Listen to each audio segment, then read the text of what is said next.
Sometimes when facing common trouble, when whole town is screwed, we become actually human, act like Prometheus would. Suddenly there is more humor and a party topper style. People ringing one another, yo man, how's your blackout? Suddenly there is more music made with buckets in a park. Girls are dancing with a flashlight, I got only one guitar.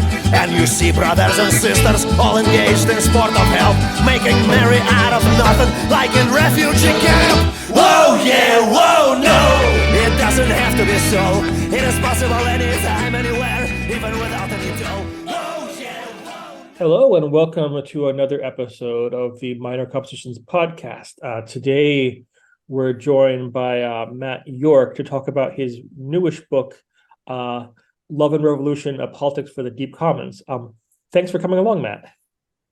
Oh, thanks, Stephen. I'm really excited to be here. Honor to be here with you. Thanks very much. Cool. Well, maybe as a sort of way to sort of kick off a conversation, let's start with sort of a very maybe obvious kind of question. Let's say over the past 15, 20 years, we've gotten used to in discussions in, let's say, in autonomous politics about the ideas of the commons, through people like the Midnight Notes and other people. People who are familiar with anarchist books will recognize discussions about the undercommons. But maybe you could tell us about what is your idea of the deep commons and how do the deep commons, are they situated in relationship to other conceptualizations of the commons?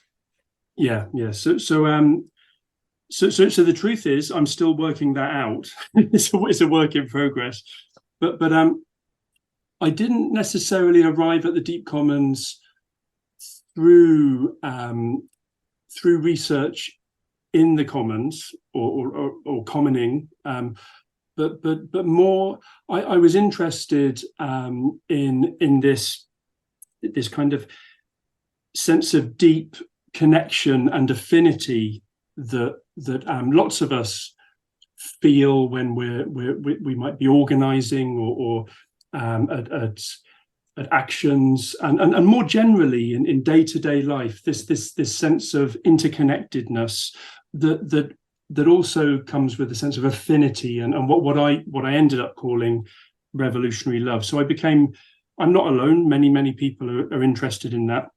I was very interested in it for this book and this research in particular from a political point of view and very much so from the point of view of activism, political activism, prefigurative politics, and what an understanding of this interrelationality might offer us when we're thinking through how we work together, and also what we might be aiming towards, how we sustain the types of social organizations that we profess to be working towards and aiming towards and moving towards. So that's how I started looking at this specific kind of area. I'm very interested in it for all sorts of reasons, and I was one of these guys who, when I had hair, I went to India and sat in monasteries and was very interested in Buddhism and meditation, and I got very interested in this sense of interconnection at that point. I'm a nurse by training. That's what I did. That was my real job for years before I got into this, so this knowledge of this kind of experience of how powerful relationality is and how transformative it can be, but both individually, transpersonally, but also increasingly with social activism and organizing, realizing that this could be expanded, and interested in something that I intuitively and experientially knew was there, and so do lots of other people, and we talk about it, and I know lots of people have written about it and theorized about it, but I ended up doing a PhD to really, I went right down the rabbit hole to look at this. With regards to the commons, I didn't approach it from that way. It was more from I was looking at it from an anarchist perspective, and then very much from looking at feminist critiques of love and things like this. But I have a lot of respect for the work that's gone on with commoning, the undercommons, as you mentioned. I think what makes the deep commons slightly different is the depth it goes to, or tries to go to, and it's very much talking about, I have it written down here because I always forget it, a more than human psychosocial material relations. It's kind of the whole thing, that the fact that we are profoundly interconnected to the extent that we bring each other into being, and in knowing that, and what's important about that depth of commons is that what I found through my research with other activists is that an embodied experience of that gives rise to what we ended up calling revolutionary love. This and that holds many potentialities for organizing and for sustaining movements, and also for once you get there, if you're prefiguring a society, or if you're living in community, how do we do that without it being co-optive? How do we sustain that over time? And I think there's lots of things we can learn from this line of inquiry regarding that. There's a lot to follow up with it there, but one of the things I like about the way you're responding is the sense I'm getting is that, like, rather than being a project where you start with a concept, here is the deep commons, let me elaborate it. It's more you start it with those networks of relationality and connections and organizing, and then almost you come up with the concept at the end. You're like, okay, this is something we'll put on that, and it kind of is what that, it's more like an end product rather than a starting product. And in a way, that kind of reminds me of when I wrote my first book, Imaginable Machines, which was also my PhD. I didn't start saying I'm going to write a book about imaginable machines. I started trying to investigate and compare different practices of creating collective imaginations in social movement art production, and then having all these examples and trying to, at the end, go, okay, what do I have as a concept that can co-articulate these different things I'm seeing? And that was, so it's almost like the concept comes last rather than at the beginning. Absolutely, yeah. No, it was, it was an intuition of mine, and it's not that I'd been thinking along these lines for a long time, but then I started realizing lots of other people do as well, and then what was very important to me was that this was going to be very, very, very grounded, participatory research, and I did my best, and I learned a lot through it of trying to co-theorize something, and which is tricky, and there's all sorts of problems, not least your own ego that arise during that process, and I don't think that there would have been anywhere near the depth of ideas and theorization that I was able, to accumulate without taking that approach. I certainly couldn't have come up with all of this on my own, and so I think that's important. Maybe that'd be a good way to getting talking about the process, because one of the things I said about your book is that it comes out of a collective visioning process, and I wanted to ask you about, like, oh, that's interesting. Like, what is it? How did it go? How did you go about doing it? Because when I hear collective visioning process, I'm caught between imagining like an occupation of a library and like a bunch of people doing mushrooms in the desert. Yeah, well, that's probably a valid description of how it went without the mushrooms.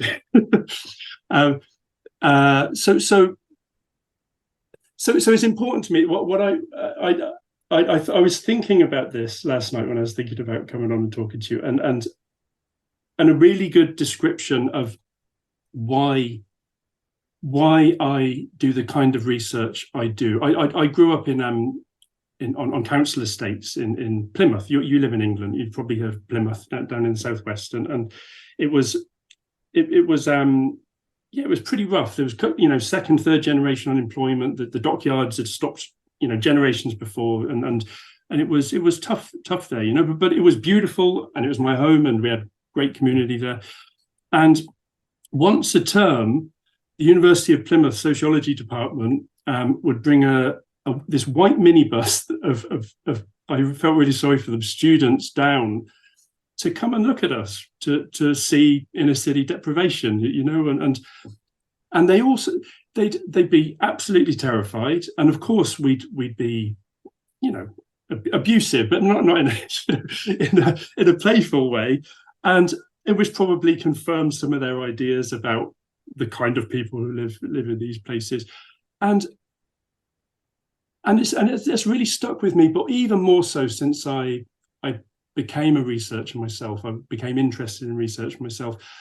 How different that would have been if they'd walked across the courtyard and talked to us and met us, which they never did. They just looked at us and observed and learnt something abstract from their tutor, I should imagine, and how beautiful that process could have been for us and them. How transformative for all of us, and I think that's what I'm very keen to continue through my work is the fact that research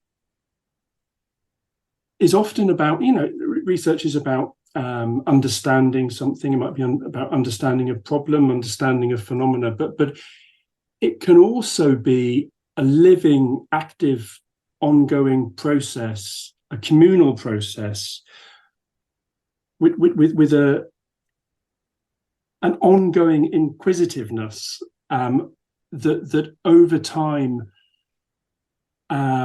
develops theories, develops praxis as well, develops ways of being together, but is always open to review and development and evolution, and that's the kind of research I'm very interested in.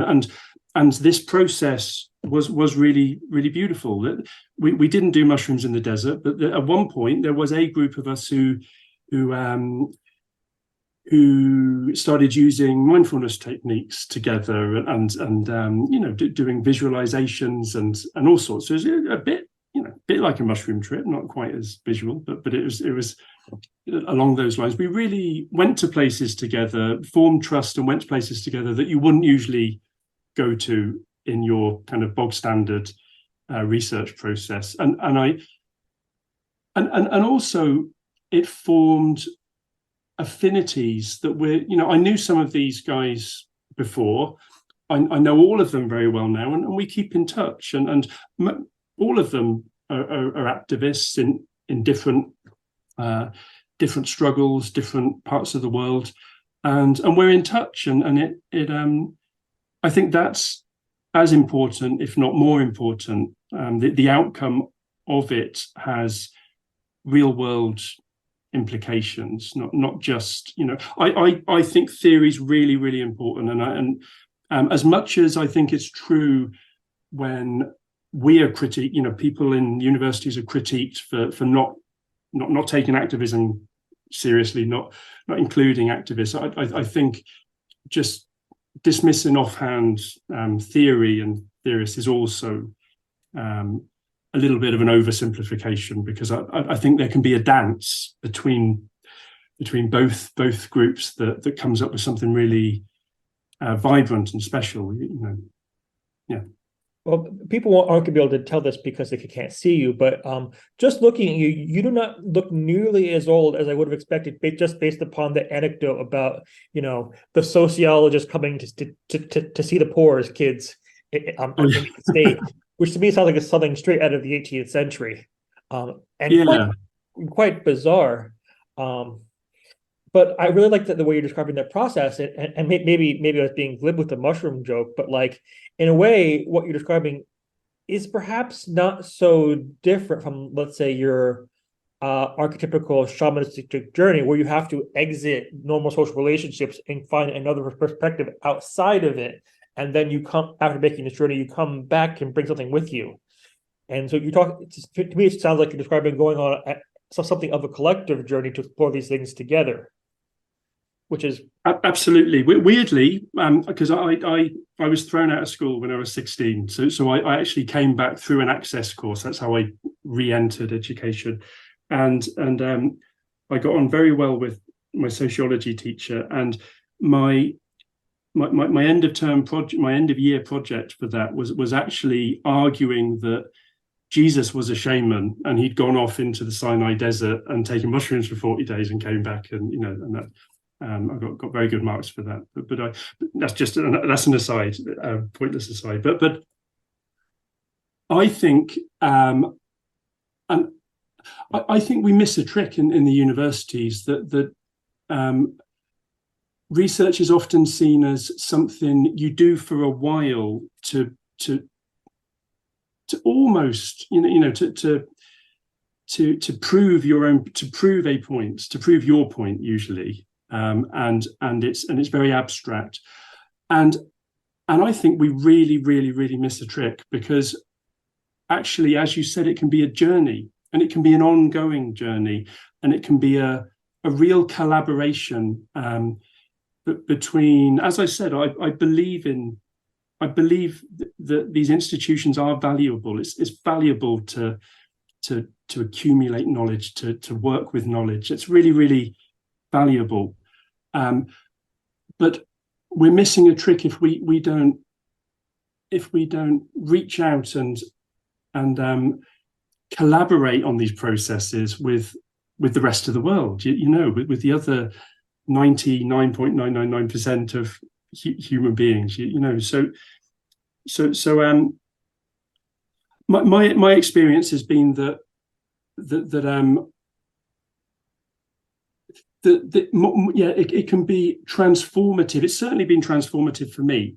I actually became, when I was doing research with, I was working with some of the other activists, and then I was interviewing some people. I was a vegetarian for years and years and years. And then it became increasingly, for me anyway, it became increasingly clear that I wasn't being honest with myself, and I became a vegan as a result of the research, and I've actually become quite involved in that now, and animal liberation, and I was when I was younger, but more so now through this research. So and lots of people that I was working with, that we were co-theorizing together, co-imagining together, reported exactly the same thing, that this was really transformative and really enjoyable, and we looked forward to our sessions. It was energized, and there was a lot of joy, and so research can be really cool and fun and productive of communal change, but individual change, but also I think ultimately social change. I know you meant it as an aside, but I think there's something in particular about having an interesting kind of wacky undergraduate sociology advisor. I had a similar one his whole thing was his argument that sociology needed to learn how to study the spiritual world, and basically most people didn't take him seriously, but I really liked him. And one of the reasons why at the start of every class he'd say, okay, I'm not going to start until someone just asks like a random question, not necessarily about the class, but about anything. So we'd have discussions about sort of how should sociology evaluate the existence of space aliens? How does sociology evaluate psychedelic experience? And so we had all these different things where nothing was off limits. So it became quite interesting, and that how you use, let's say, tools that are designed for a certain kind of understanding the social world, but to evaluate or explore a whole range of things outside it. maybe to segue from that, I mean, one of the things I feel quite interesting of your approach is you start talking about sort of comradeship and relationships, and not just with the human, which is usually what sociology looks like, but let's say sociality beyond the human. So with plant life, organic life, maybe even inanimate matter. So I'm wondering if maybe you could like unpack that a little bit. I mean, to me, this starts to sound a little bit like sort of strains of new materialism, but I don't want to like put you into a box too quickly. No, that this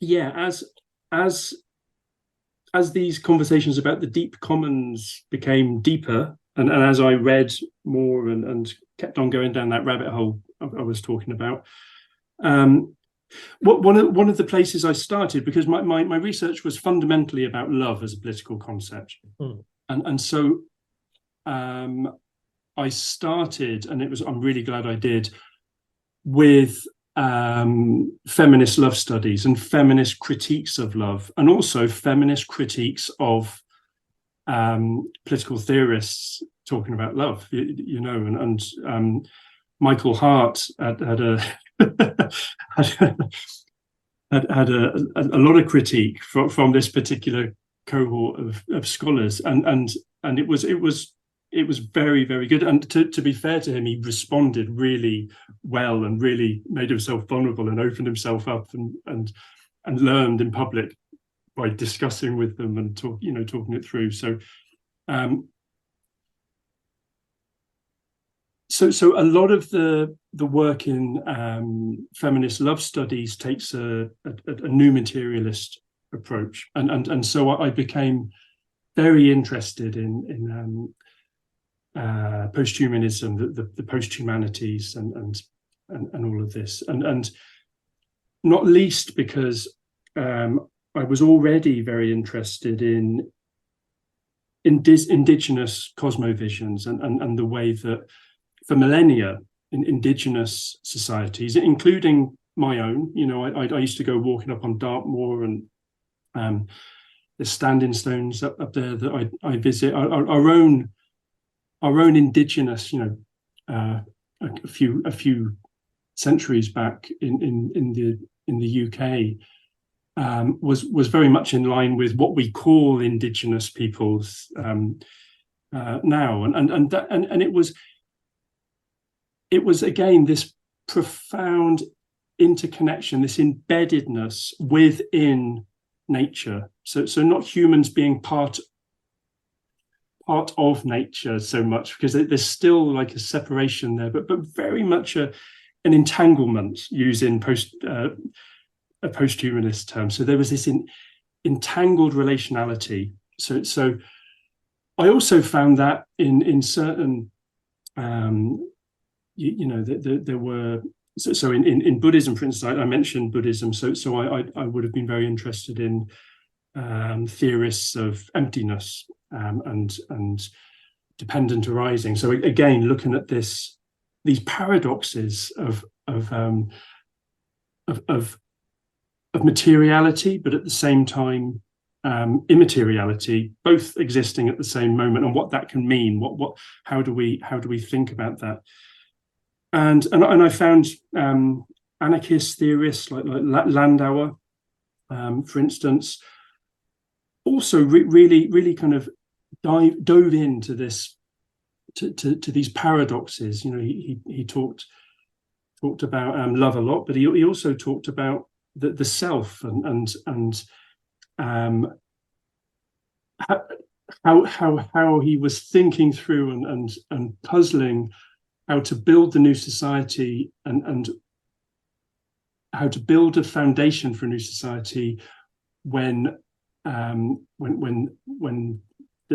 he can't even find the self. I'm paraphrasing, but so there's all this thought over millennia that's very interesting, and I don't want to merge everything in. There are differences between all these different strands, but there is definitely a theme, a strand that moves through all of these different lines of inquiry, and what became increasingly apparent, and obviously I was involved with Reclaim the Streets and Earth First and things like that years ago. So I've been interested in what we've been doing, our domination of nature, the awful things we've been doing to nature for a long time. But there's been a real resurgence of environmental awareness and activism and all that over the last decade, and that really shone through in this particular research process. And what also shone through was, as people educated themselves on what was happening and also became really active in trying to do something about it, their own sense of this interrelationality, this interpenetration, almost this dropping away of the division between human and nature, was reported by the vast majority of the people who were involved in the collective visioning process. So suddenly, reassuringly, I realized that new materialism, the post-humanities, lots of anarchist philosophers, eco-feminists, and indigenous ontologies for millennia have been saying exactly the same thing, and that we're profoundly interconnected, and what we started to discuss, and what I've argued in the book is that a grounded, an embodied experience of this interconnection gives rise to what we ended up calling revolutionary love, with the R in brackets in the anarchist type ways. So we're talking about revolution and evolution, and as a revolution, so permanent revolution as an ongoing process. So this love is an indicator of an understanding, an experience of this deep commons, and that has other implications in as much as you might go on to talk about this, but like eros has been used a lot in theorizing about movements and how does change happen, what causes spontaneous uprisings and these kind of stuff, and eros has been used. And eros, my argument that I make in the book, and it's not everyone agrees with what I'm saying, but is that this revolutionary love that arises as a result of this experience of deep commons isn't a love that's arising in relation to an object. It's love without an object. It's a byproduct of that experience of the deep commons. And what a concern, like, so eros is very important, and Hatziaficus and others who have talked about the eros effect, and certainly that's an incredibly necessary component of mobilization and power and reaching the critical mass that we need to have quite transformative events occur. However, but both Hatziaficus, but also he's just brought out a book. What was his name? He brought out The Communism of Love. Richard Kibble-Opalsky. Yes, yeah. So Richard, so they've also reflected that this can't be switched on permanently. It can't run for a lifetime. Eros it builds up, it has a powerful climax, and then it kind of drops away. And the anarchists of the 19th, 20th centuries, like Kropotkin, for instance, talked about this movement, these passions that arise, and there's this he called brotherly love that moves us to revolutionary point. But he was saying the same, and then it drops away, and you're at a higher level than before, but you're not. So even the anarchists were framing it in this way. What I think, my hunch about why I think this type of love, this revolutionary love, is important, is that it has no object. So eros has an object of desire. We desire a new world. We desire social change. We desire freedom. We desire an end to tyranny, an end to domination. We desire that, and that moves us. That eros, that kind of love, that passion, drives us forward. But with anything, eros, passion, that type of love can never quite reach it's beloved, the object that is its beloved. And that goes for all of us who have been in relationships where we've held on too tight, that we've wanted something too much. It happens on an individual level as well. If, as I argue in the book, revolutionary love is love without an object, then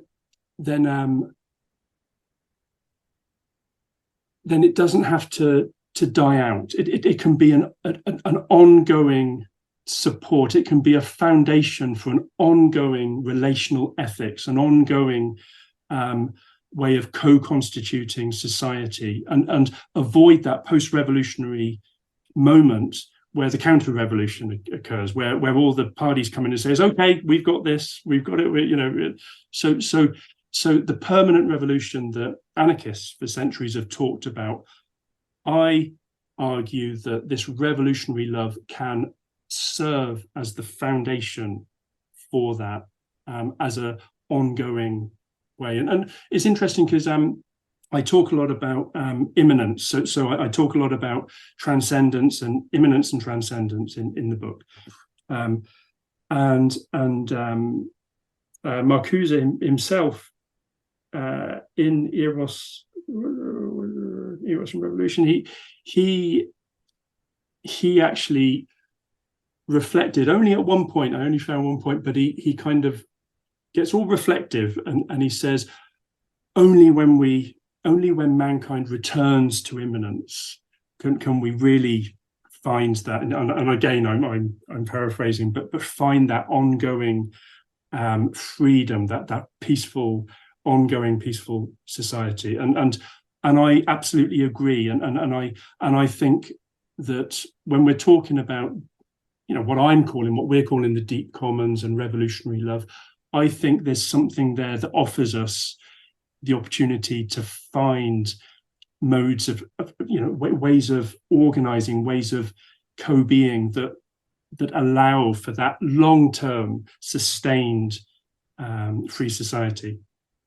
Perhaps the way that I'm understanding that kind of shift or kind of distinction, and this is a big flip, so maybe you're not going to like it, but yeah, I really like the idea of the Eros effect and the way Katsufusi talks about it.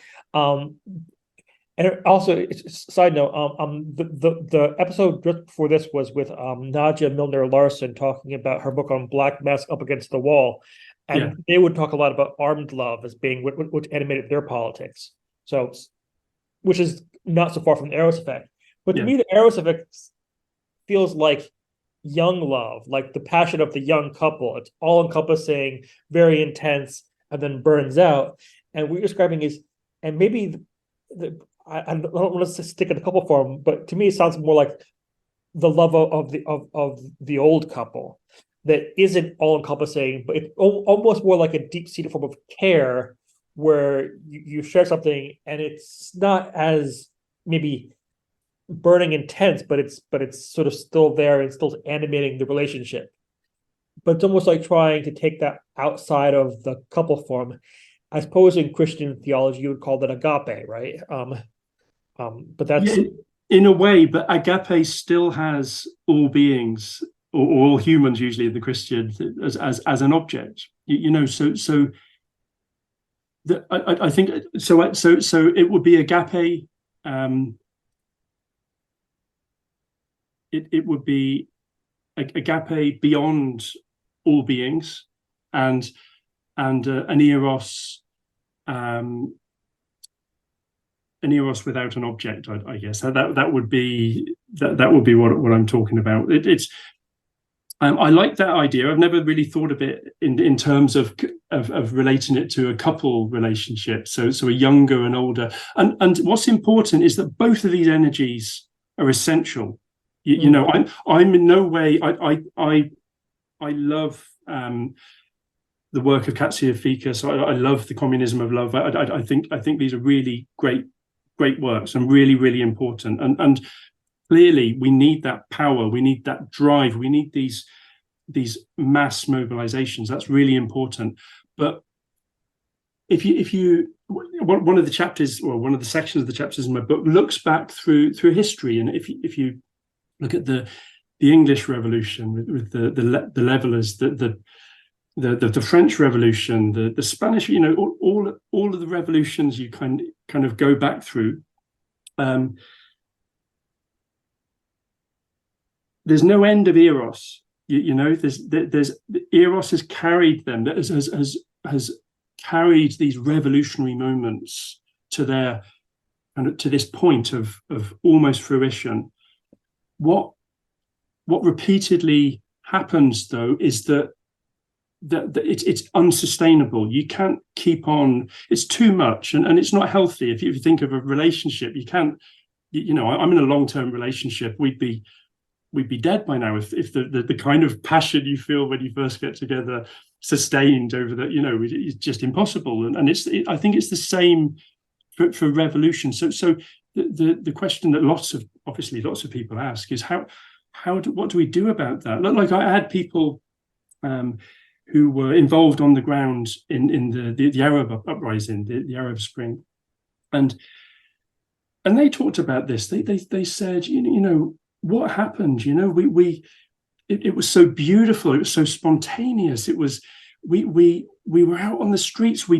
Society was transformed. It was transformed in that moment. They'd achieved the revolution, but then it waned, and there was nothing. And what you often see is very clever political theorists saying, well, that's because they didn't know what to do at that point, and I can tell you what to do at that point, and it's this, and you know, that's like the Muslim, you know, that's what the Muslim Brotherhood claimed. You know, it's okay, you can step back now, we're going to take it from here, and that's what Cromwell claimed. That's what you know, in every revolution, there's people step in and say, okay, we know what to do, and what's missing for many of us is how do we sustain, how do we achieve permanent revolution? And I mean it in the way Proudhon talked about permanent revolution, this ongoing, sustained process of evolution and revolution, you know, constantly changing, constantly adapting, and free. How do we do that? And I think that's where this more, and I like the sense of that, and more. It's not more. Yes, it's probably a more mature sense of love might come in, but that seems a bit derogatory towards eros, which is also really, really important. You know, I think what I found really useful was reading eco-feminist books. The way that they're very, very they describe very well this grounded, real kind of connectedness to you know, or Federici's revolution at point zero. So it's the revolution is right here, right now, and that doesn't mean the revolution is a moment. It's that our society becomes revolutionary. We continue to progress, but in a very profoundly different way. Here's something quite interesting. Also, I find quite difficult about conceiving love without an object. Okay, so I mean, if we go back to, let's say, like Spinoza's definition of love is joy with knowledge of an external cause. If there's no external cause or object, you end up with like joy with.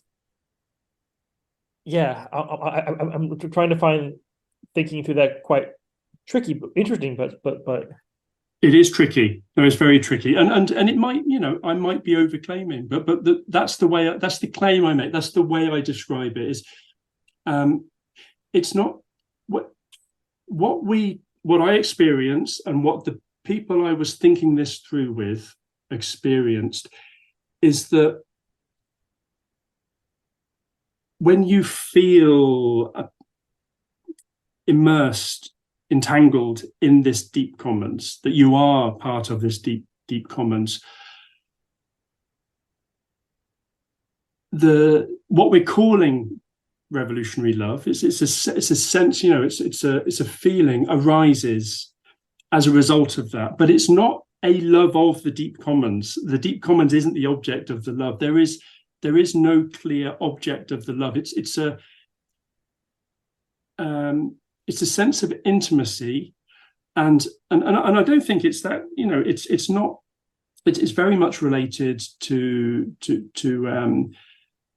affinity, to mutual aid, to these people who have written about mutual aid, about spontaneous kind of relief efforts in the States, for instance, after hurricanes and things like this. They talk about this sense. I can't remember his name, but he talked about emergency heart. Sorry, I've forgotten his name, but this sense that you feel a love, but it's not driving you. It's not a fierce love. It's just but what all of the people that I was co-imagining and co-theorizing with were talking about was that this kind of love both grounds their activism, and it also sustains their activism over time, and it also allows you to work through the challenges inherent in activism, in organizing with other human beings. We're all difficult, and then what I became increasingly interested in was how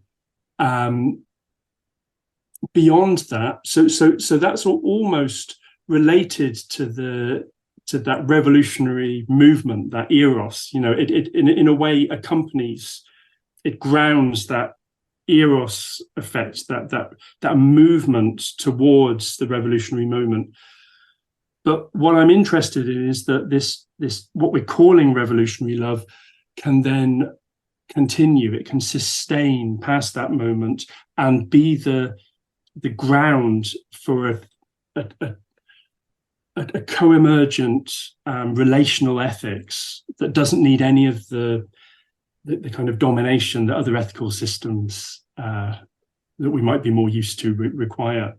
So yeah, that's I might be ranting a bit now, but that's kind of where I was heading for in the book. Sorry, the thing that reminds me of, and I'm going to blank on the author's name for a second. Really good recent book on the Zapatistas, Fitzwater. Yeah, Dylan Fitzwater. It's and I refer to it in my. It's an absolutely amazing, outstanding book, and I'd recommend it to anyone listening. By Dylan's, what's it called? It's Autonomy is in our hearts, yeah. I think. Autonomy is in our hearts. Yeah. So go on. Sorry. The thing that struck me is the way that book talks about, almost like, I guess you might call it sort of like relations of love, care, and solidarity baked into the language, and it almost seems like the wrong words, but I'll call them governance procedures. But in a way that, like, calling it governance is a bit like, almost seems wrong, because to me governance feels like corporate governance, like something which is quite different from the way it's talked about in this book.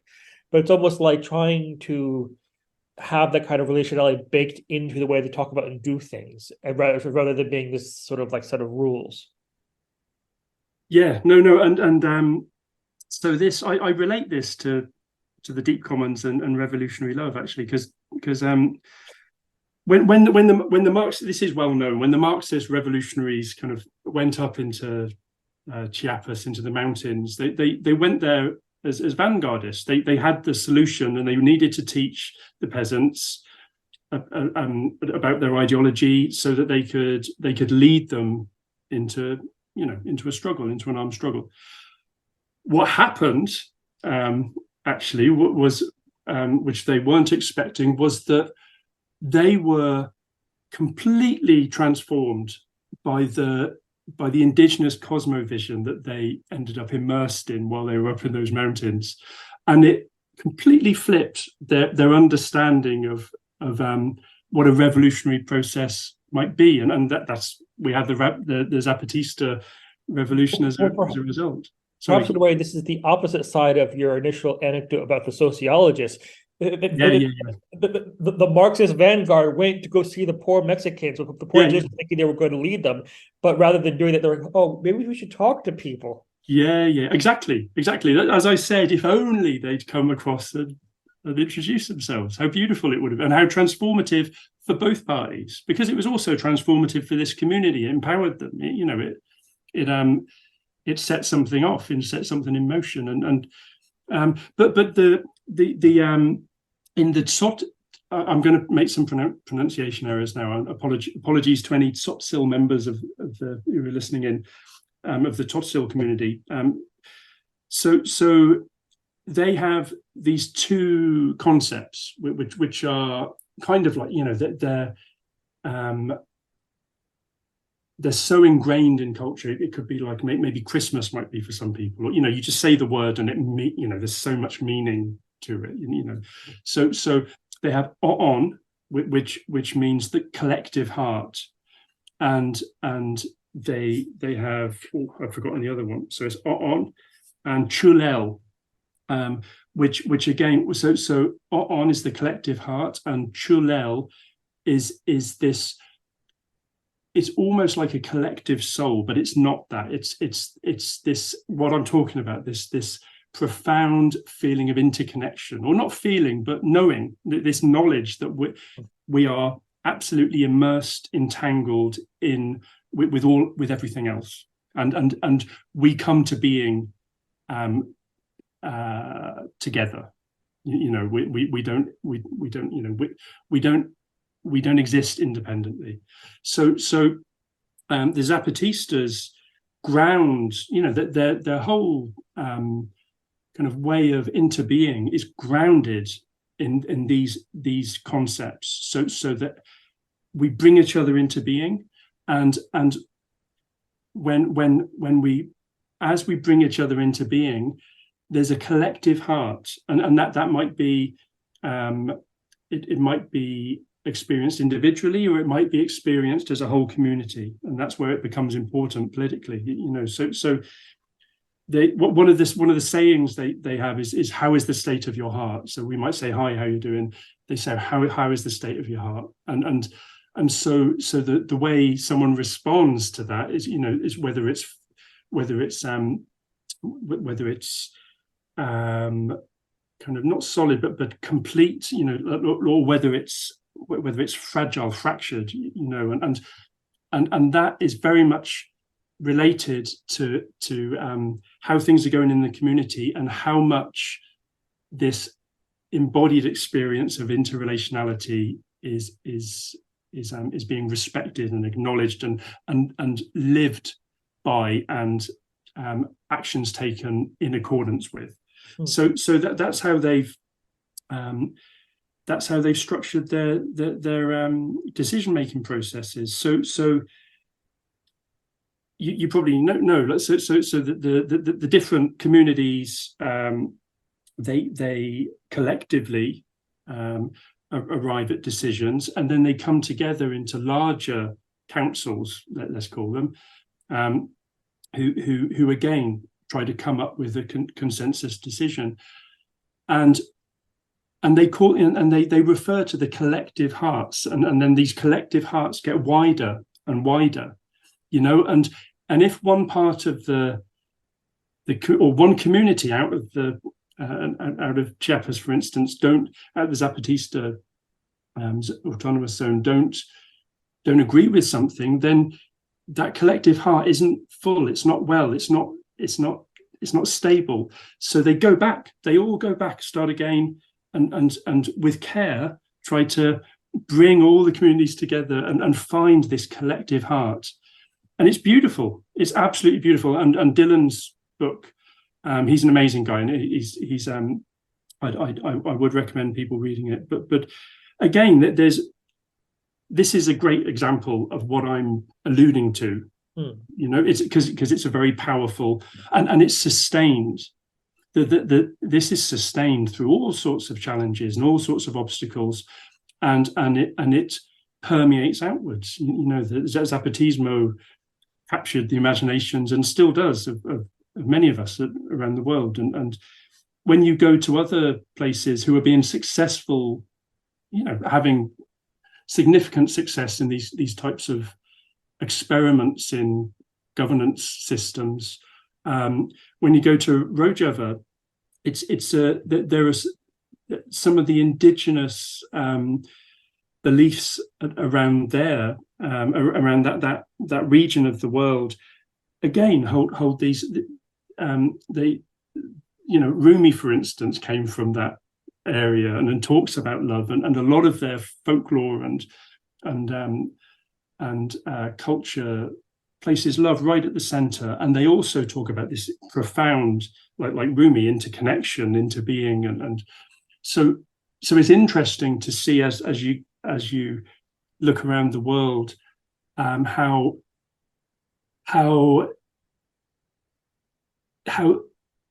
your ontology, the way we feel and imagine and see ourselves to be, is prefigurative of what will be, and so that's why the deep commons are the deep commons, because that's how deep we need to start, and a problem with prefiguration that lots of us puzzle over is that what we're usually doing is we're prefiguring an idea of a society. We're saying, oh, we don't want vanguardists, we don't want this, and we don't want transcendent utopias. But it's kind of what we're doing when we prefigure something. If we have an idea, it's either our idea, or it might be an intentional community's idea. But it's what happens when we learn, when we become wiser. What happens when things change, So I think this really profound groundedness that you can observe in more indigenous cosmovisions, which I think we can. There's a lot of scope for politics and the post-humanity, post-humanism, working around this kind of reframing. Where politics happens from, where is it born? Where do we start the prefigurative process? And I think we need to go that deep. That's my claim in the book. This is a bit of an aside, but I'll ask you anyways. Yeah. I really like the way that you're sort of learning from and sort of being inspired by different, let's call them indigenous systems of knowledge, understanding, and sort of experience.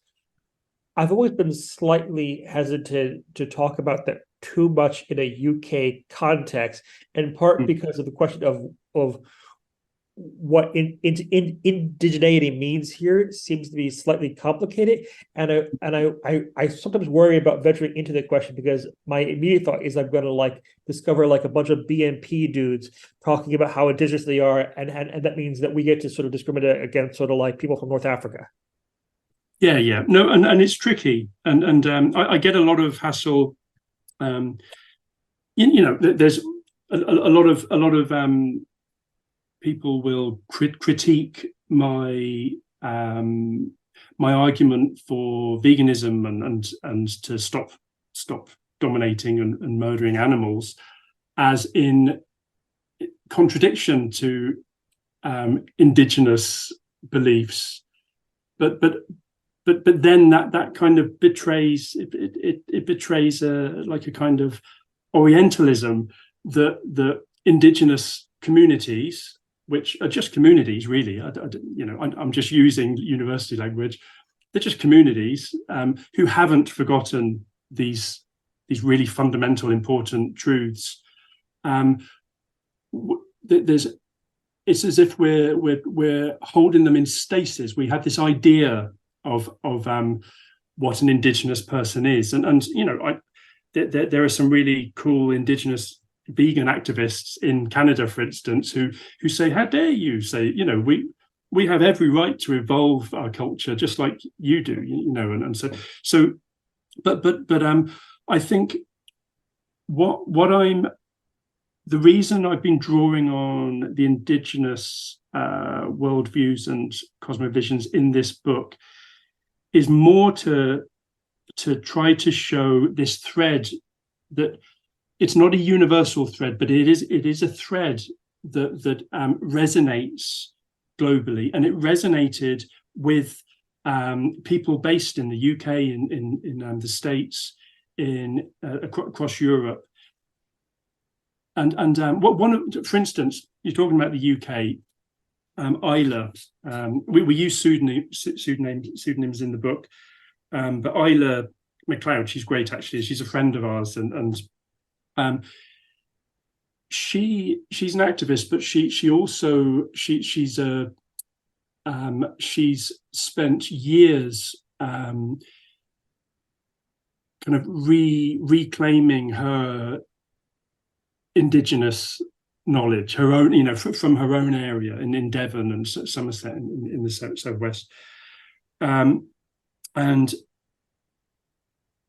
I think it's really important. I don't think we've lost it. I think when we go and walk in nature, the vast majority of us feel pretty refreshed and connected and good afterwards, and I don't think that's by chance. I think we're schooled, we're sent to, some of us end up in university, we're told how the world works, how things fit together, what success is, and all of these things. But I think it's going to take a lot longer than a few hundred years to completely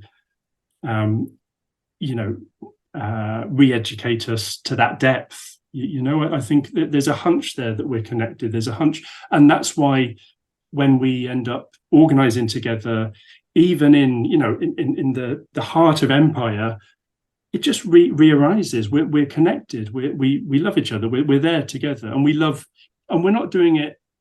We're no longer doing it for ourselves. There's a communal love and an eros, but also, I would argue, this more grounded revolutionary love that holds it all in place.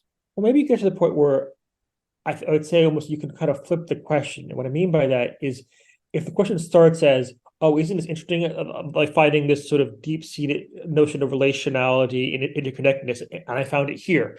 But you can say, "Oh, I found it here in Chiapas, but I also found something quite similar in certain strange of indigenous thought in societies in Canada." And then also you see let's say in practices of Zen and Buddhism in Southeast Asia. And then you start to go, actually, maybe the question isn't this unique or can we learn from it, but maybe almost like, what had to happen to get rid of those understandings and processes, knowledges elsewhere? And this is, again, where someone like Silvia Federici comes in, where she talks about, the witch hunts weren't just about exactly, but we're about eliminating and getting rid of all kinds of non-scientific folk knowledge, ways of understanding and relating that were considered to be, extraneous or counter to that which was desirable. So it's less about how do you find those things and more what had to happen to get rid of them and eliminate, exterminate them, extinguish them. Yeah, no, absolutely. What we've been taught, the witches, they were the knowledge holders of this really profound wisdom. This, how things actually are, and how connected we are. And imagine that hadn't happened. Imagine, imagine we'd evolved as a society with those values, with that knowledge at the center of that development, how different it would have been, you know. And so I think it's what you know, it's very easy, and I wrote a whole chapter, as you would have seen, on you know, the dystopian present, and how, you know, it's not looking great. It's not looking good, and we're so enmeshed and entrapped, and we're so willing to, you know, we're so willing to enter into servitude. You know, we seem so comfortable. We seem to feel that it's so normal, that it's how things are. But you know, and I think there's a lot of people who got into environmental activism, for instance, who burned out very quickly and had real, you know, people had breakdowns. They just couldn't bear the weight of it when they really understood what it was we're doing collectively, and also how difficult and how badly the odds are stacked against us. You know, if we're honest, it's not looking good. You know, but what I take heart from is, and that's another reason that I think researchers would do well to engage. You know, is it's so uplifting to have these co-imaginings, to have these, you know, and that's one of the things that really came through from everyone who participated in this particular collective visioning, but other ones that I've been involved in as well, is how is the sense of joy and the sense of collective hope and you know, that the affinity kind of brings. You're nodding because you know you understand what I'm talking about, and I imagine most people listening know exactly what I'm talking about. You know, so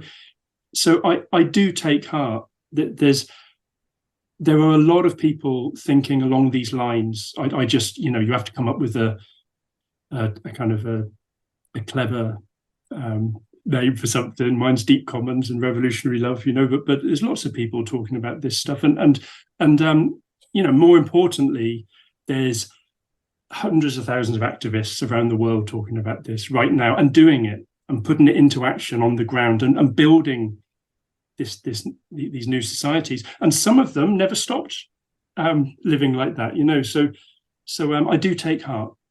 So at this point, I would normally say something like, "Oh, with this, one more thing as we move toward a conclusion." But I realize in this conversation, calling it conclusion would be entirely inappropriate.